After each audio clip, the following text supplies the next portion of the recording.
alors, le Christ est ressuscité. Alléluia.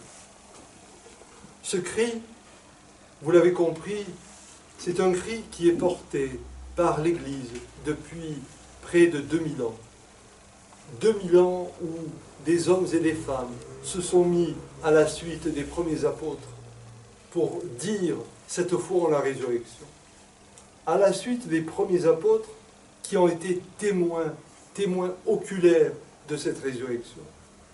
On en a le témoignage dans ce passage des Actes des Apôtres qui nous rappelle comment ces témoins de Dieu, ces témoins du Christ ont vécu ce temps où effectivement ils ont été à la suite de Jésus, sur les chemins de Palestine, à la suite de Jésus, pour voir, pour entendre la fécondité du salut au travers des gestes qu'il posait, que l'on appelle les séméion, les signes ou encore les miracles.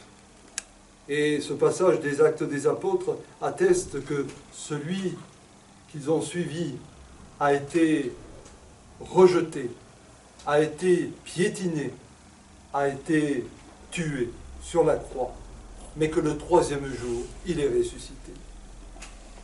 Et ce témoignage que nous avons entendu dans les Actes des Apôtres vient comme en écho alors à ce passage de l'évangile de Saint Jean, un évangile qui est assez étonnant pour nous.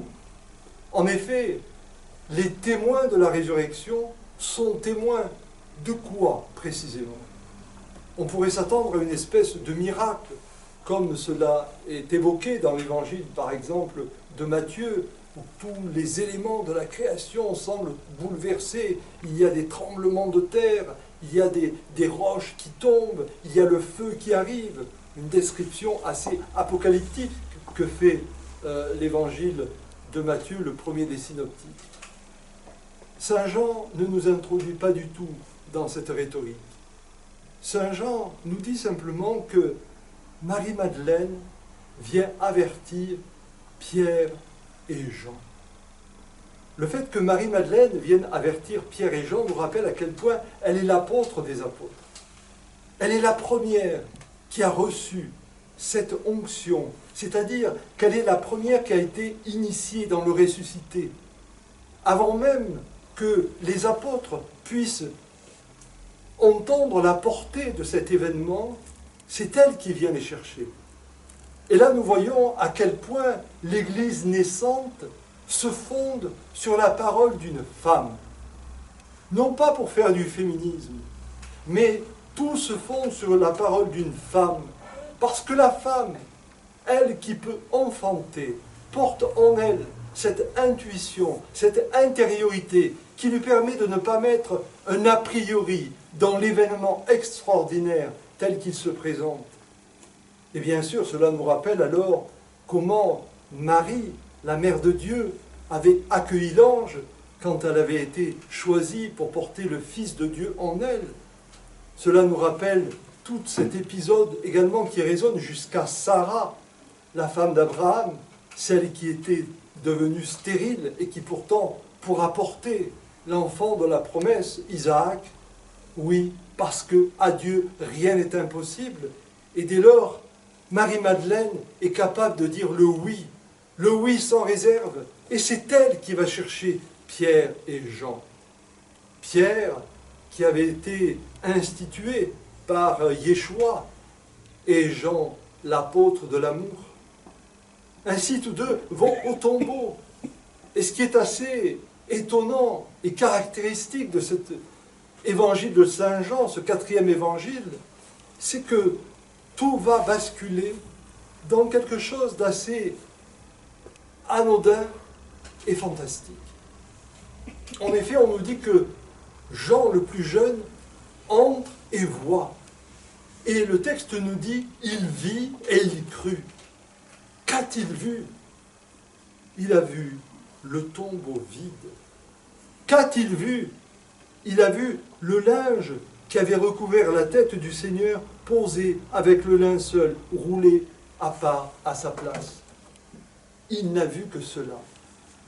Et pourtant, il voit et il croit. Parce qu'au moment où il voit ce qui apparaît comme le vide, il fait tout à coup anamnèse, c'est-à-dire qu'il fait mémoire de tout ce que le Seigneur avait annoncé. Et là, il sait que ce n'est pas le lieu du vide, c'est le lieu de la présence autrement. C'est l'autrement de la présence, c'est l'autrement de la vie.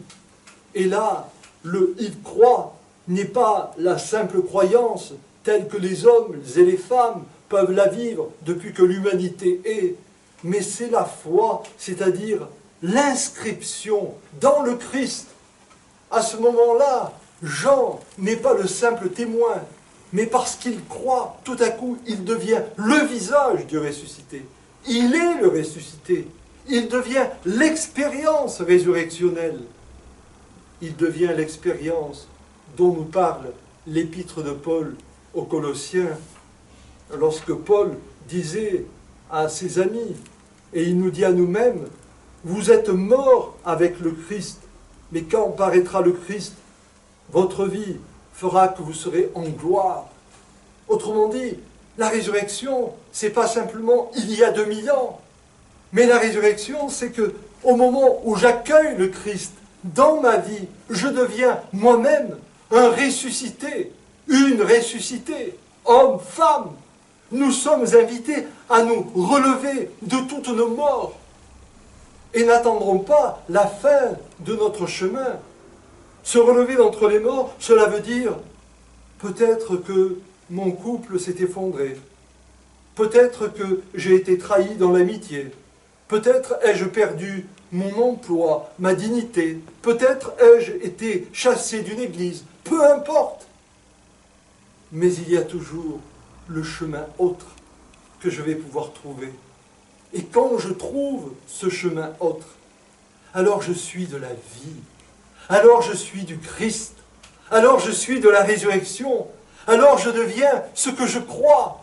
Il vit et il crut. Je vois dans ma vie, non pas le vide, mais je vois la présence autre qui me dit « Relève-toi, n'aie pas peur, la paix soit avec toi, shalom, relève-toi, relevons-nous » Ainsi, mes amis, depuis 2000 ans, les chrétiens ne sont pas simplement ceux qui sont effrayés par la mort et qui placent une résurrection comme on placerait une espèce de voile pour ne pas être effrayés devant la peur qui nous assaille lorsque nous sommes face à la finitude. Mais depuis 2000 ans, les chrétiens portent cette conviction que la résurrection, c'est un mouvement de reconstruction, une recréation qui est déjà commencée ici-bas, parce que Jésus, le crucifié, qui est ressuscité, il était Dieu incarné, qui a pris notre condition jusque dans la souffrance, jusque dans la passion, jusque dans la mort, et qui est ressuscité, et qui nous signifie que notre humanité ne se limite pas entre notre naissance et notre mort en cette incarnation, mais que notre humanité est appelée à se déployer, car nous sommes faits pour l'infinitude, pour l'éternité. Alors oui, j'entends tout ce qui se passe ici ou là, dans tel ou tel pays, qui sont massacrés par des êtres abjects.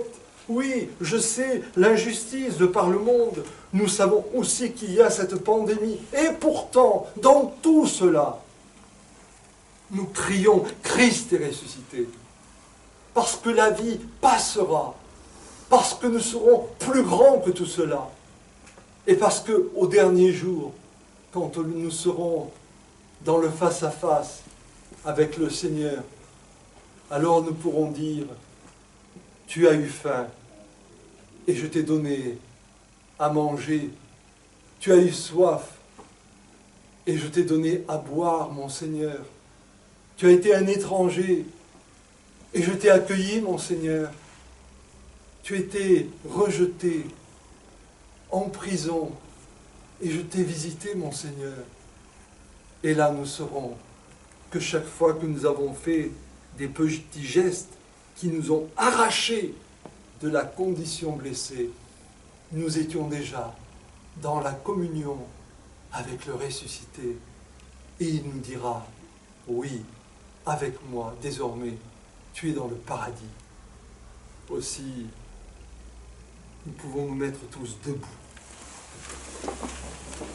Et nous allons rallumer, un à un, venir au Cierge pascal, chercher cette lumière, car, oui, nous sommes invités à ressusciter avec lui.